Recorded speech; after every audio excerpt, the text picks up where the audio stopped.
Men yiliga deyarli $4000 to'lab, to'g'rirog'i adamga to'latib, Toshkentdagi Amerika universitetida o'qiyman va menga Amerika ta'lim tizimida yoqadigan 5 ta jihatlar. Birinchisi, hech kimni sizni nima kiyib kelayotganingiz bilan ishi yo'q. Juda ham ochiq yoki juda ham yopiq kiymasangiz bo'ldi. Asosiysi o'qishga kelayotganingiz.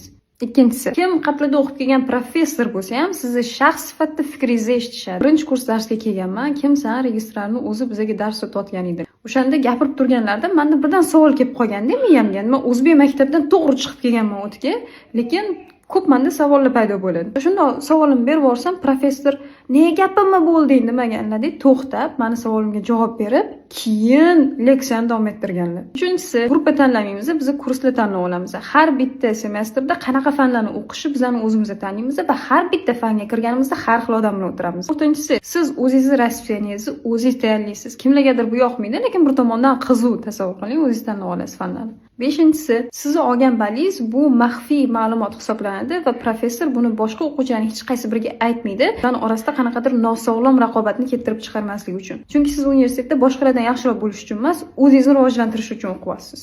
O'zbek universitetlarida qanaqa yozib ketinglar.